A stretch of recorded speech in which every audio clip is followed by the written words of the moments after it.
Hi, are you working around the clock, crossing off 100 tasks, but your business isn't actually growing?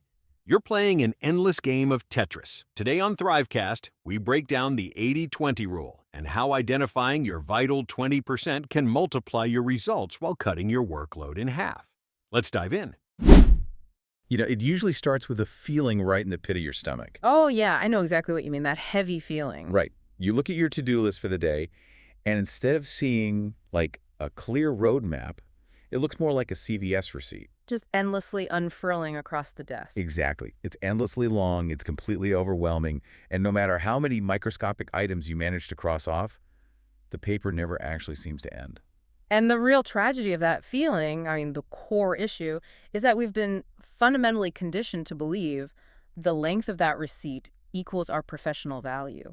Yeah, we totally equate the sheer volume of our activity with our worth. But today, we're going to tear that receipt up. We really are. Welcome to this custom-tailored deep dive, designed specifically for you. The mission today is highly focused.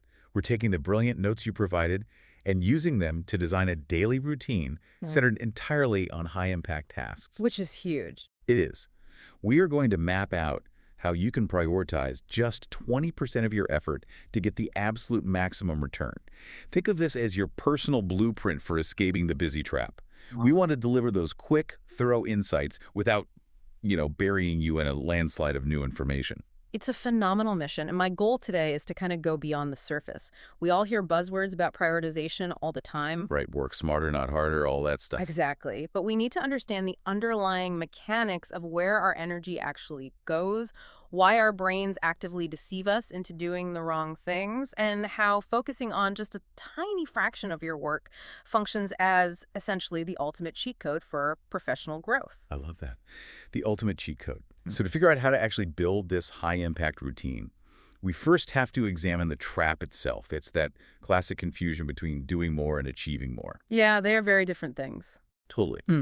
Now, we're all probably familiar with the core concept here, the Pareto Principle, or the 80-20 rule, the idea that 20% of your actions drive 80% of your results.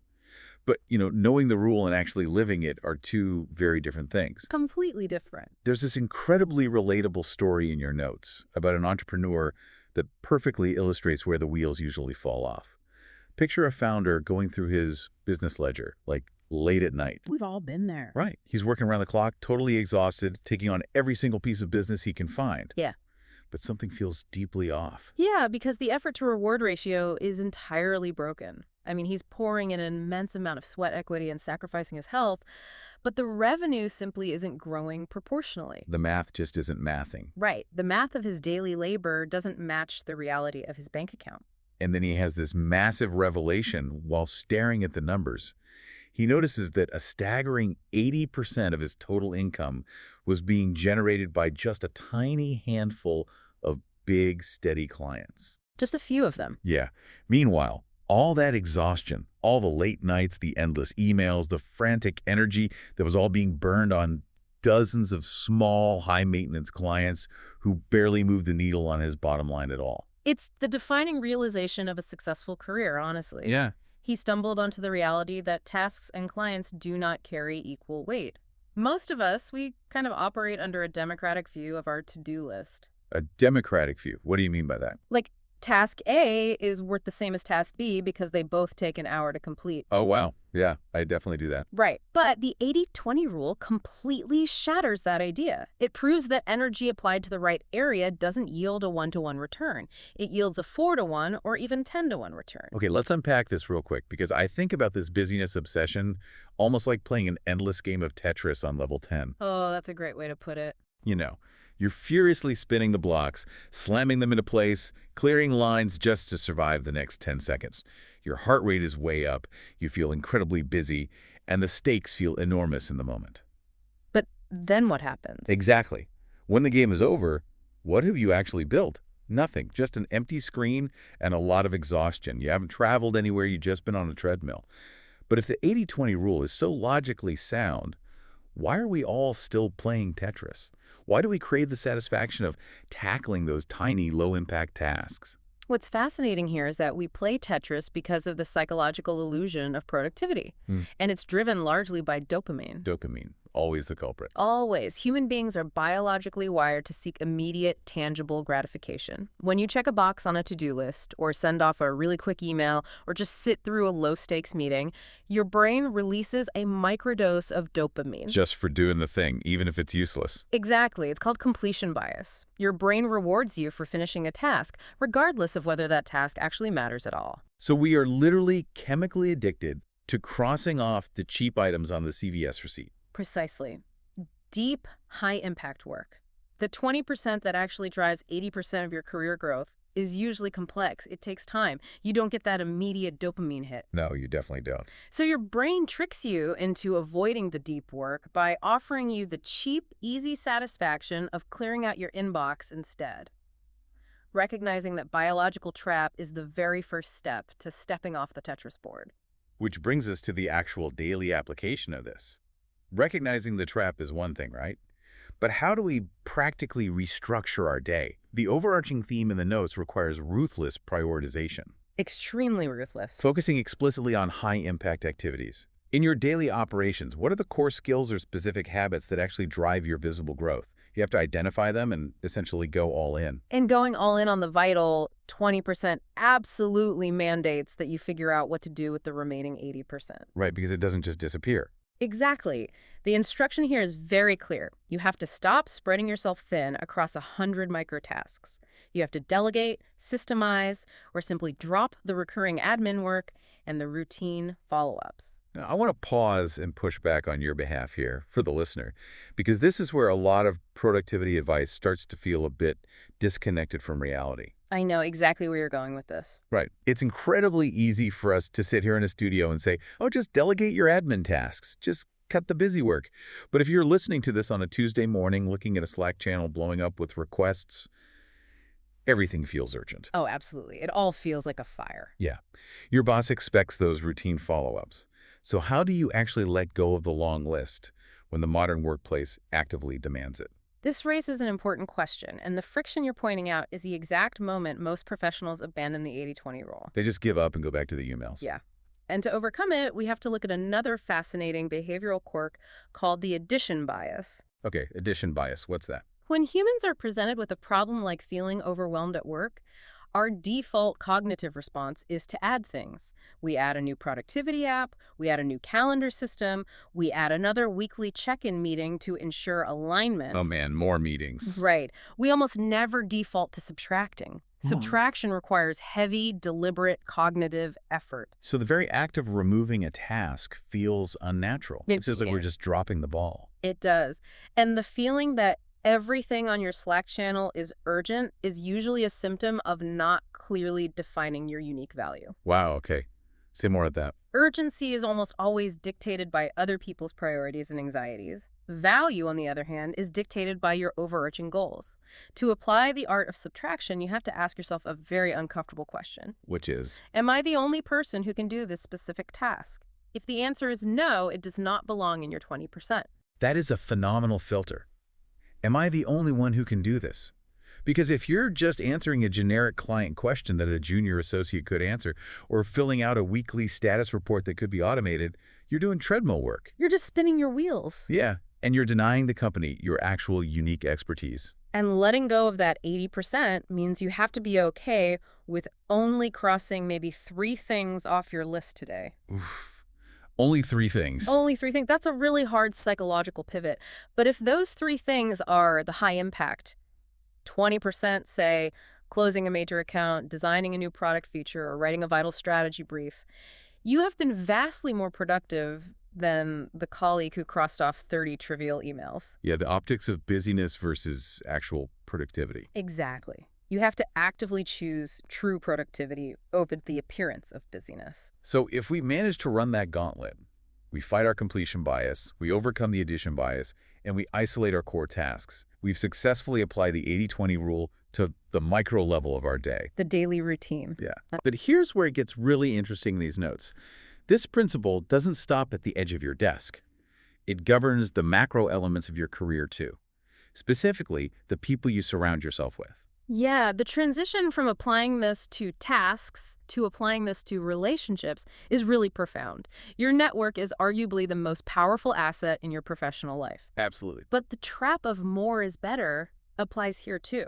We often think networking means collecting hundreds of business cards or thousands of LinkedIn connections. Which is really just the relationship equivalent of this CVS receipt to-do list. It is. It's the exact same trap. The 80-20 rule dictates that a tiny fraction of your connections will generate the vast majority of your career opportunities.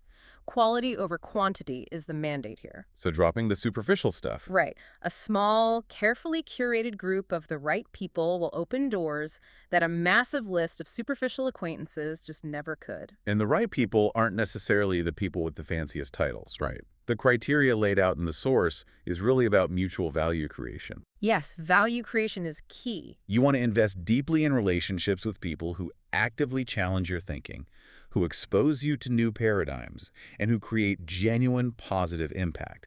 You're basically curating a circle of high-leverage thinkers. Because when you surround yourself with the right 20%, their insights and their momentum begin to influence your own. It's contagious. Very much so, which naturally leads to the strategy for how we actually grow and improve once we have our tasks and our network dialed in. Right, the whole concept of improvement.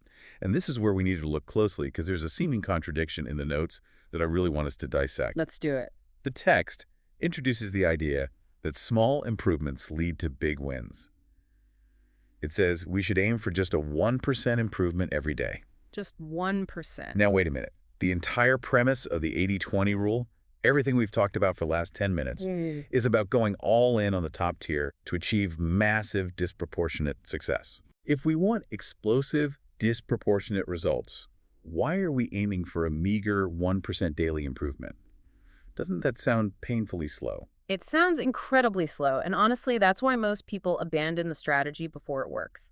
But if we connect this to the bigger picture, it's not a contradiction at all. Okay. It's actually the hidden mechanism of how disproportionate success is built. The issue here is that the human brain thinks linearly. Meaning 1 + 1 = 2. Exactly. If we walk one step, we expect to move one pace forward. But a 1% daily improvement relies on exponential compounding, and our brains really struggle to visualize exponential growth. Break that math down for us, because I think that is where the real aha moment hides in these notes. Okay, think of it this way. If you improve by just 1% every day, your linear brain assumes you'll be 365% better by the end of the year. Right. About 3.5 times better. Which sounds okay, but not explosive. But because that 1% compounds on the new baseline every single day, it builds on itself, the actual math shows you'll be nearly 38 times better by the end of the year. Wait, 38 times better? Yeah. That is a 3,700% increase in your capability. 38 times better. That is staggering. So the feeling of slowness in the first few weeks is really just an illusion. You're building the base of an exponential curve. You're laying the foundation.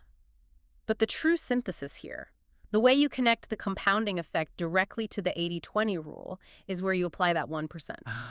Oh. You are not trying to get 1% better at your 80% tasks. Oh, that makes so much sense. Right. You do not want to become a slightly faster email answerer or a slightly more efficient spreadsheet formatter. You're sharpening the edge of the blade, not polishing the handle. That is a perfect way to visualize it. Yeah. You apply that 1% micro-improvement approach exclusively to your vital 20%. Just the high-impact stuff. Exactly. If your core value is public speaking, you get 1% better at storytelling every day. If your core value is coding, you get 1% better at a new language architecture. I see. When you compound small growth in a high-leverage area, the results aren't just noticeable, they are explosive. Small, consistent progress on the right things beats sporadic, exhausting bursts of effort every single time. It is so liberating to think about it that way. Yeah. You know, you don't need a total life overhaul to see dramatic results. You just need to aim the compounding math at the right target. It really takes the pressure off. It does. So let's bring all of these threads together for you listening right now, because there is a very clear roadmap here. Let's recap. First, you need to break the completion bias. Look your daily operations and isolate your vital 20%, the specific skills, habits, and tasks that are uniquely yours and actually drive your success. That's step one. Second, fight the addition bias. Ruthlessly subtract. Delegate, systemize, or simply delete the administrative busy work that makes you sweat, but keeps you in the exact same place on the treadmill. Drop the 80%. Third, apply that exact same ruthless curation to your network. Go deep with a handful of people who actually challenge your thinking, rather than going broad with hundreds of superficial contacts. Quality over quantity. And finally, take that high-impact 20% and apply a 1% daily improvement to it. Let the math of compounding do the heavy lifting for you over the course of a year. It is a comprehensive blueprint for stepping out of the busy trap and really reclaiming your professional agency. And the source material leaves us with a direct, unavoidable challenge, which I want to deliver straight to you. Tomorrow morning, before you answer a single email, take a hard, honest look at your task list. Be really honest with yourself. Ask yourself, what is currently on my plate that is quietly stealing 80% of my time while delivering almost zero value? What are the tasks that give me that cheap dopamine hit but don't actually move the needle? The treadmill tasks. Yeah, and more importantly, what are you going to cut first? Identify the low-impact work, aggressively remove it, and redirect that time toward your edge. That is the perfect place to start. And to leave you with one final thought to mull over today, consider flipping this entire 80-20 perspective upside down. Well, upside down, how so? Well, we've spent this whole time looking at how the Pareto Principle governs positive results, how a small amount of effort creates the vast majority of your success and revenue. But the law of disproportionate impact governs negative friction too. Oh, wow. That is an interesting angle. Think about your current level of exhaustion. What if 80% of your daily workplace stress, your anxiety, or your feelings of burnout are being caused by just 20% of your current commitments? That's entirely possible. It's highly likely that your burnout isn't a general symptom of your job. It's a localized infection caused by a specific, toxic 20%. Maybe it's one particular recurring meeting that completely derails your focus, or one specific client who just drains all your emotional energy. Or maybe it's one terrible habit, like checking your inbox at midnight. The midnight inbox check is a killer. It really is. If you can identify and eliminate the specific 20% that is causing 80% of the pain, you won't just boost your productivity. You will immediately buy back your peace of mind.